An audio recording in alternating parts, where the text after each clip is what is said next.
Thank you, Yashraj, and namaskar all. In fact, indeed, this session on policy and especially covering the two main aspects, the tax regime and the power side, is actually after the two important sessions which took place in the morning and just before this.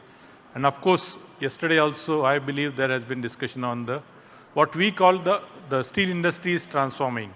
The transformation is actually happening, as we discussed in the session just before the lunch, on the low carbon side.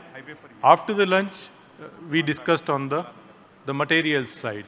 Now, how these initiatives, the interventions, and the trajectory which we are aiming to achieve, both in terms of growth, both in terms of lowering the carbon emissions, everything is always quite relevant and quite linked with the appropriate policies from the government, at the center, and of course at the state. We'll be basically deliberating that. But I want to pick up a few points.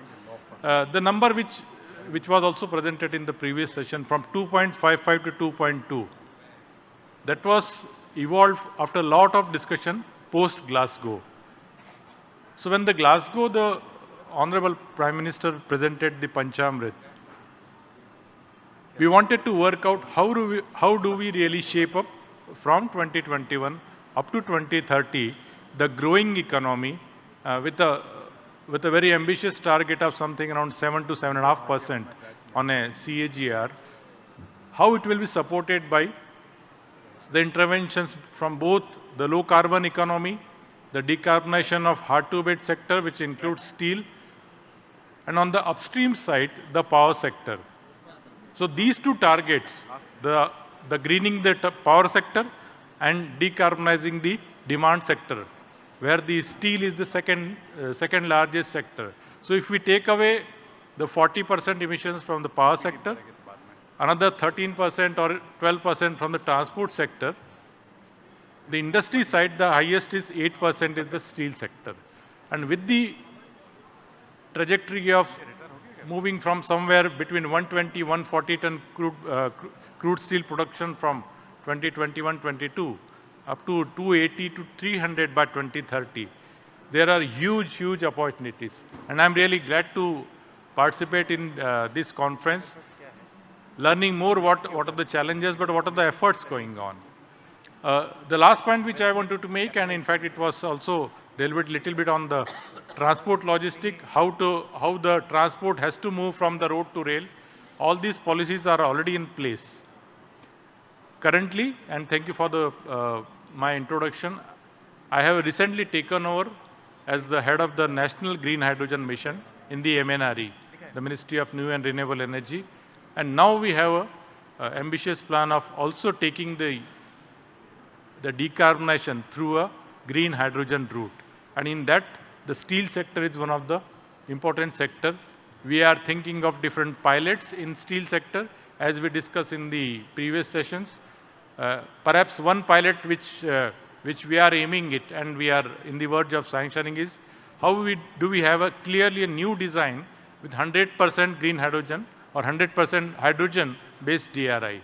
The other pilots we are trying, and through the technology interventions, how do we really have the blending on pulverized coal through hydrogen and also the NG-based, the natural gas or any other kind of DRI, which we can do some kind of a blending.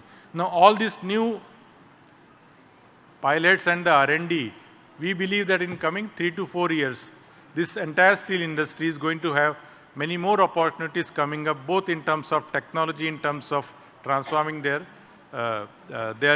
production into a low carbon steel, whether it's a induction furnace or electric arc furnace, or even at the BF-BOF route or even DRI route.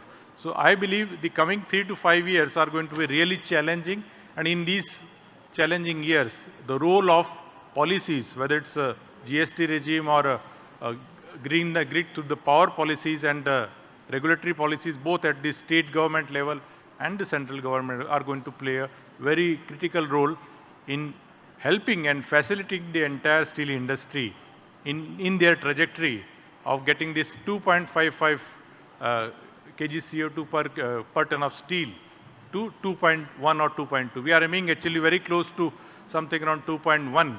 But as of now, we are keeping a target of 2.2 because we know the world average is already 1.9. But believing the fact that world has a huge share of scrap, and as we discussed in the morning and also in the previous session, for us getting the scrap domestically will be a challenge in at least coming many years until we get a higher percentage of scrap. So with this, I will stop here, and I am really happy to have a very learned and very expert panel. And over to you, moderator, for starting the Q&A. Thank you so much.